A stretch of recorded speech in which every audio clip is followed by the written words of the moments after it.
السلام علیکم ورحمۃ اللہ وبرکاتہ۔ بہت ہی پیارے سامعین و ناظرین، میں غلام مصطفیٰ اپنے چینل پیام اسلام سے آپ کے سامنے درس قرآن کے سلسلہ میں آج کا ہمارا سبق سورۃ الانعام آیت نمبر 80 ہے۔ اعوذ باللہ من الشیطان الرجیم، بسم اللہ الرحمن الرحیم۔ وَحَاجَّهُ قَوْمُهُ قَالَ أَتُحَاجُّونِّي فِي اللَّهِ وَقَدْ هَدَانِ وَسِعَ رَبِّي كُلَّ شَيْءٍ عِلْمًا أَفَلَا تَتَذَكَّرُونَ۔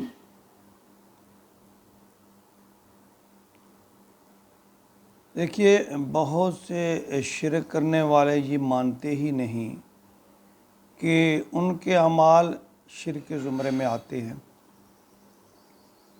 اور ان میں اکثریت جو ہے وہ توہم پرستی کے قائل ہیں۔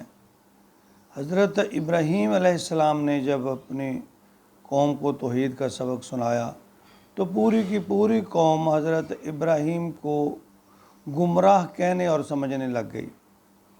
کہنے لگے بتوں نے ابراہیم کو ان کے جھٹلانے کے سبب ان کا دماغ پھیر دیا ہے، تو انہوں نے سیاروں کی روحوں کے خیالی مجسمے جو ہیں ان کی پرست کی غرض سے ان کو اپنے مندروں میں نصب کر رکھا تھا۔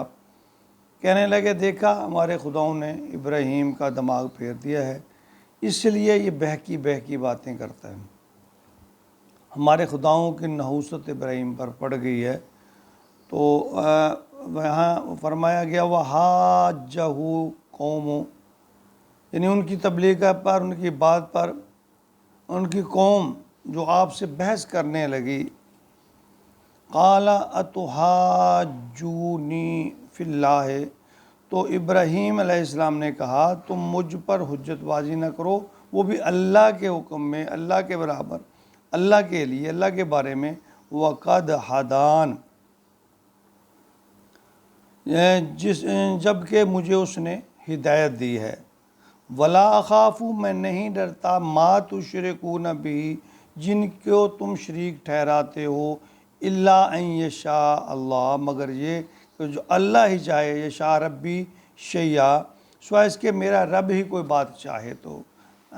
ابراہیم نے دو ٹوک الفاظ میں کہا کہ میں آپ کے بتوں سے، آپ کے جو شریک جو ٹھہراتے ہیں، میں ان سے بالکل ہرگز نہیں ڈرتا۔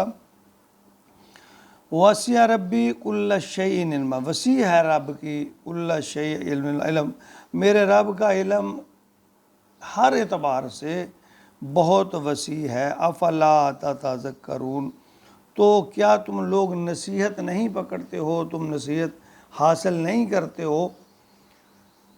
حضرت ابراہیم نے قوم کے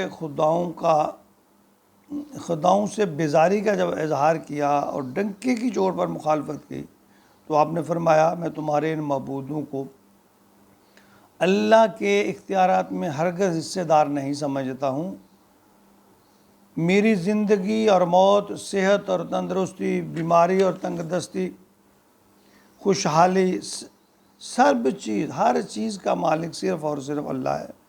حضرت ابراہیم کی طرف سے دعوت توحید کے مقابلہ میں انہوں نے کبھی بے تکے دلائل دیے، کبھی دھونس اور دھمکی پر اتر آئے۔ تو حضرت ابراہیم علیہ السلام سے کہتے اے ابراہیم، ان معبودوں کا تم پر غضب نازل ہوگا اور تم مصیبت میں مبتلا ہو جاؤ گے۔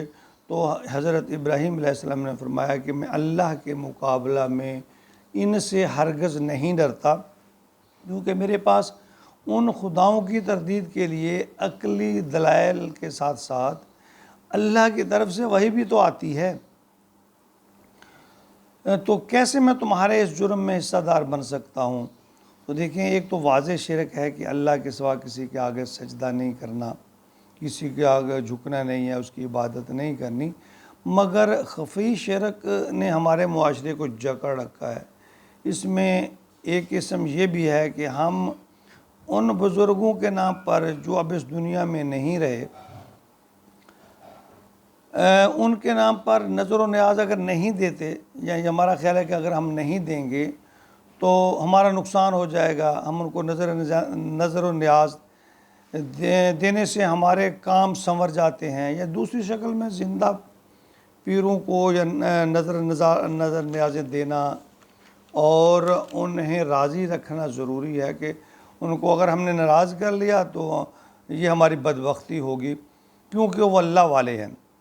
لیکن اللہ والوں کا احترام ضرور کیجئے، ان سے محبت کیجئے، ان سے دین سیکھیے، دنیا کی اخلاقیات اور آداب سیکھیے، مگر انہیں اللہ کے اختیارات میں حصہ دار نہ بنائیے۔ بہت سے نام نہاد پیروں کا نظام زندگی ہمارے یعنی ان چندوں اور نظر و نیازوں سے چلتا ہے، بلکہ دوڑتا ہے، مطلب کہ وہ مریدوں کے نظر و نیاز پر عیاشیاں کرتے ہیں۔ تو ایسے لوگوں کو نظر نیاز دینے سے کہیں زیادہ بہتر ہے اور زیادہ ثواب کا کام ہے کہ ہم اپنے اہل و عیال پر یا اپنے غریب رشتہ داروں پر یہ چیزیں خرچ کریں۔ کیوں ہم سے بہتر یا با اختیار رحیم و کریم مالک کل کو نظر انداز کر رہے ہیں؟ دیکھیں، اس کی پیدا کردہ مخلوق جو خود اللہ کے محتاج ہے، ان سے آسیں امیدیں لگائیں، اللہ تعالیٰ اللہ رب العالمین کو بھی ناراض کریں گے اور ہماری عاقبت بھی برباد ہو جائے گی۔ تو خلاصہ یہ ہے کہ حضرت ابراہیم علیہ السلام کی پیروی کرتے ہوئے جھکیں تو اللہ کے سامنے، فریاد کریں تو اللہ سے، جو بن مانگے ہی بہت کچھ دے دیتا ہے، جو ہمارے چندوں اور نظر نیازوں کا محتاج نہیں ہے، ہم اس کے محتاج ہیں۔ البتہ نیک لوگ، بزرگان دین، اولیاء اللہ، اہل اللہ، ان کا احترام، ان کی رہنمائی ضروری ہے، حاصل کریں، ان کی محفل میں بیٹھیں، ان سے محبت کریں، لیکن ہمیں شرک اور شرک کی طرف جانے والے سب رستوں سے بچنا چاہیے، توحید والے رستے پر چلنا چاہیے، اور ہمیں اس کی اللہ سے دعا مانگنا چاہیے۔ یہ عبداللہ بن عباس رضی اللہ تعالیٰ عنہ کو نبی اکرم صلی اللہ علیہ وسلم نے بڑے واضح طور پر یہ فرمایا تھا کہ تم جو کچھ بھی مانگو اللہ سے مانگو، اللہ کے علاوہ کسی سے نہ مانگو، کہ ساری دنیا کے لوگ مل کر تمہیں کچھ دینا چاہیں، تمہارا کچھ بھلا کرنا چاہیں، وہ ہرگز نہیں کر سکتے اگر اللہ نہ چاہے، یا جتنا اللہ چاہے، اور ساری دنیا کے لوگ مل کر تمہیں نقصان پہنچانا چاہیں، وہ نہیں پہنچا سکتے اگر اللہ نہ چاہے۔ تو ہمیں اللہ اور اللہ کے رسول کی بات پر یقین رکھنا چاہیے۔ اللہ بھی فرماتے ہیں میرے سوا کسی سے نہ مانگو، رسول اللہ صلی اللہ علیہ وسلم کا فرمان بھی یہی ہے۔